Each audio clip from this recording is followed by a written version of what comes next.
वालेकुम वरहमतुल्लाहि वबरकातुहू। नुहम्दी नुसल्ली नुसल्लिमा अला रसूलुल करीम अम्मा बाद फ़ाऊज़ु बिल्लाहि मिनश शैतानिर रजीम बिस्मिल्लाहिर रहमानिर रहीम। अस्सलामु अलैकुम वरहमतुल्लाहि वबरकातुहू। मेरे प्यारे मीठे मीठे इस्लामी भाइयों और बहनों, हमारे सैयद ख़ातिर दरबार उर्दू इस्लामिक चैनल के तमाम व्यूवर्स को मैं फिर एक मरतबा खैर मुक़द्दम करती हूँ। और मैं फिर से आज आपके सामने खाके करबला से यानी क्या बोलते शहादत इमाम मुस्लिम रज़ी अल्लाह ताला का दूसरा वाक़ा लेकर आपके सामने हाजिर हुई हूँ। मैं उम्मीद करती हूँ कि जितने भी लोग हमारे चैनल को सब्सक्राइब किए हैं उन सब की मैं शुक्रगुज़ार हूँ और ज़्यादा से ज़्यादा लोगों को हमारे चैनल से जुड़ते जाइए, क्योंकि ये कुरान और हदीस की रोशनी में तमाम जैसे बयानात हैं वैसे ही बयानात आपके सामने पेश कर रही हूँ। और शहादत करबला में क्या हुआ था उसका आज सेकंड पार्ट है, इसको सुने और दूसरों को शेयर करें। शहज़ादी कौनैन का बैत से इनकार हक़ और सदाक़त दीन मज़हब की हिफाजत के लिए पहली शहादत थी। यजीद की बातिल क़ुव्वतों के ख़िलाफ़ एक ऐलान जंग था। इधर जब यजीद को ये इत्तला मिली कि हुसैन इब्न अली ने मेरी बैत से इनकार कर दिया तो इसकी आतिश गज़ब भड़क उठी और फिर वो तदबीरें सोचने लगा कि किस तरह हुसैन इब्न अली से बैत ली जाए या इसे कत्ल कर दिया जाए।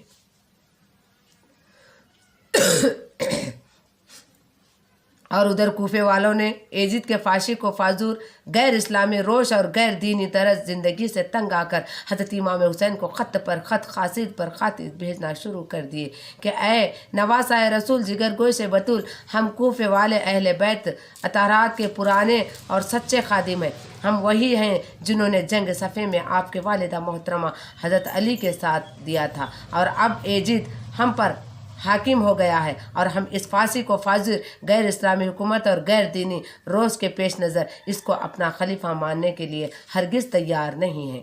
खिलाफत आपका हक़ है और हम आपके ग़ुलाम हैं, इसलिए हम यजीद के फांसी को फाजिर और जुल्म सितम से नजात दिलाने के लिए फौरी कोफा तशरीफ़ ले आइए। यहाँ 1 लाख मुसलमान आपके मुक़द्दस हाथों पर बैत करने के लिए तैयार हैं।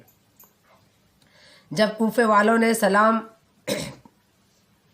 क़याम के ज़रिए नवासा रसूल को अपना खलीफा और पेशवा तस्लीम करने का वादा किया तो सिफ्त पैगंबर ने इस उम्मीद पर कि बातिल के मुकाबिल में हक़ परस्तों का एक लश्कर तैयार हो जाए बखुशी अहले कूफा की दावत कबूल कर ली, ताकि नाना मुस्तफ़ा सल्लल्लाहु अलैहि वसल्लम की वो अमानत जो बातिल हाथों बर्बाद हो रही है हमेशा के लिए इसकी हिफाजत का इंतज़ाम हो जाए। जिन दिनों कूफे वालों के ख़त पर ख़त और ख़ासिदे आ रहे थे, इमाम आली मुक़ाम इन नवासा मक्का मुकरमा में क़याम पजीर थे। अहले कूफे की अक़ीदत व मोहब्बत देख कर इनकी बैत कर लेने की यकीन दहानी पर ज़हरा के लख्त जिगर ने कूफा जाने के लिए रुखसत सफ़र बांधा, लेकिन मक्का मुकरमा में बसने वालों ने जब ये देखा तो बेचैन हो गए और एक जलसा मुंतक़द करके हज़रत इमाम हुसैन को समझाया कि कूफा जाने का इरादा तर्क कर दीजिए, इसलिए कि कूफे वालों में वफ़ा नहीं है और वो अपनी वादे खिलाफ़ी और अहद शिकनी में मशहूर हैं और हमें फ़िक्र है कि कहीं वो आपको भी धोखा न दे। आप इत्मीनान से यहाँ तशरीफ़ रखें। हम वादा करते हैं कि जब तक हमारे जान में जान है आपकी तरफ कोई आँख उठ कर भी ना देख सकेगा, और अगर आपको ज़रूर जाना ही है तो पहले हज़रत मुस्लिम बिन आक़िल रज़ी अल्लाह तआला को रवाना कर दे। वो जाकर वहाँ का रंग ढंग देखें और कूफे वालों के इरादों का पता करके फिर जो लिखें इस पर अमल किया जाए। आखिर इस फैसले के बाद हज़रत मुस्लिम बिन आक़िल को बमा आपके दोनों बच्चे और मोहम्मद इब्राहिम के कूफे रवाना कर दिया गया। जो ही हज़रत मुस्लिम अपने दोनों बच्चे समेत कोफा में दाखिल हुए, खुशी व मसरत के नारों से कूफे की फ़िज़ाएँ गूंज उठीं।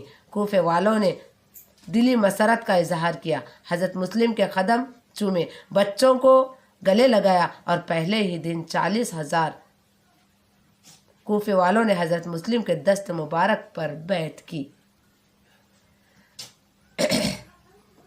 हज़रत मुस्लिम कूफे वालों की ये अक़ीदत और इनका ये जोश व खरोश देखकर फौरी हज़रत इमाम हुसैन रज़ी अल्लाह तआला को ये ख़त लिख दिया کہ کوفے والے ہر طرح سے ہمارے ساتھ ہیں، جس کا ثبوت یہ ہے کہ 40,000 کوفیوں میرے ہاتھ پر بیعت کر چکے ہیں۔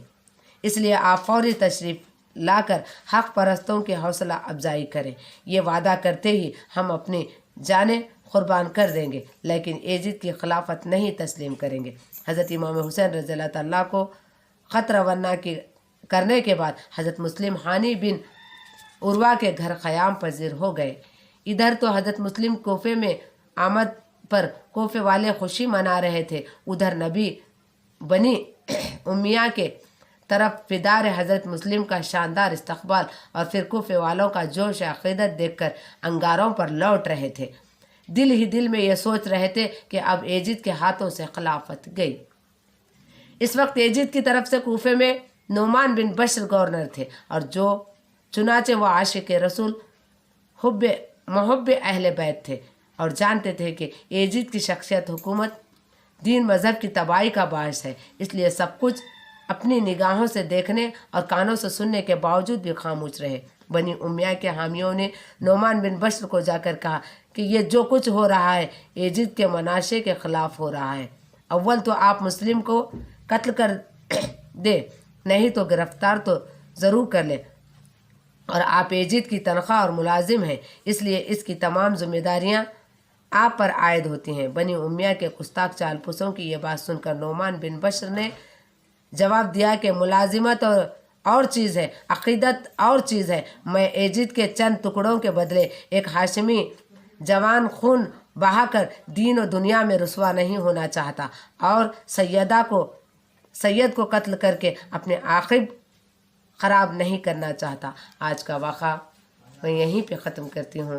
انشاءاللہ تعالی کل دوسرا واقعہ لے کر آپ کے سامنے حاضر ہو جاؤں گی۔ تب تک کے لیے مجھے اجازت دیجیے۔ اسی طرح سے تمام میدان کربلا کے واقعات پوری طرح غور سے سنیے اور سمجھنے کی کوشش کیجیے، روزے رکھیے۔